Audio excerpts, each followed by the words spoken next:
Hi, it's Chuck from Osprey, and today we're going to touch on sale batches. Sale batches are predominantly utilized in the grocery vertical, but can be utilized anywhere that it would be convenient to change pricing either temporarily or on a permanent basis for a group of items. As you can see, I'm already in the Maintain Batches screen, which is located under the Items part of the menu under Batch Price Maintenance and then Maintain Batches. I'm going to go ahead and create a new batch by choosing Add. I have to give it a description, so we're going to call it Test Batch 2017-04-12. Then I choose my batch type. In this case, I'm going to choose a sales batch because this particular sale is going to run for a week and it's not going to be a permanent, it's not going to be an immediate change or a TPR or even a buy down.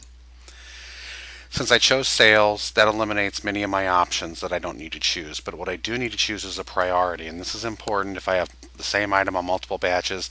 This controls which pricing will take precedence. In this case, this is going to be my top priority batch, so I'm going to give it a priority of a 1.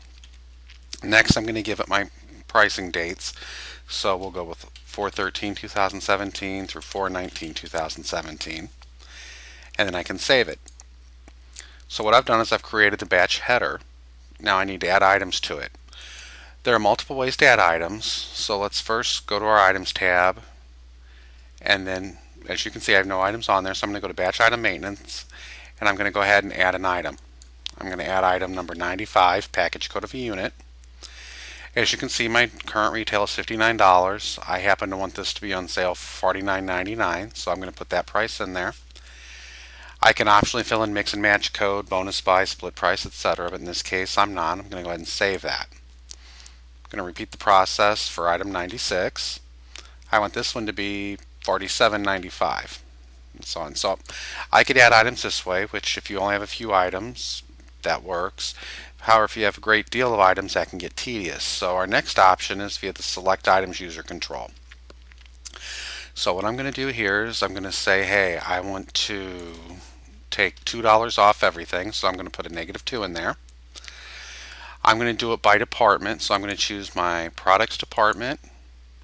Within there, I'm going to choose my combs and brushes subdepartment. I'm going to choose apply filter to get a listing of all items that meet that criteria. Within that, I can pick all items, one item, some items, so I'm going to go ahead and grab these several ones that are labeled as Omega. I clicked on the first one and then I shift clicked on the end to grab the whole range. As you can see, they're all highlighted now. I'm going to choose add selected items. Selective items have been added. If I come back here, you'll see the first two that I manually added, and you'll see the ones that I added via the select items user control. Now if I come in here, I could go ahead and tweak. I took everything at $2 off. If you remember, I can come in here and tweak this. Maybe I want this one to be $51.95. So I can manually edit those, but if the bulk of them were $2 off, it's much quicker to have done it that way than adding them one at a time. My other option is to utilize the batch item wizard, which if I come back to my batch header screen, I highlight my batch and choose item wizard. Again, I have my pricing methods. I'm going to choose $5 off, so since I want 5 off, I'm going to do a -$5. I'm going to choose next. It's going to give me my summary, so I'll choose next. Now I want to do this by item number range this time, so I'm going to choose next, and I'm going to do item 75 through 85, and then next. It's going to give me my summary again. When I hit next, it's going to process. Now if I come back into my batch items screen and look, there are my 75 through 85 items with their dollars taken off. Now again, I could come through and manually edit those, make them $51 instead, or however I wanted to do it. But that's all there is to it.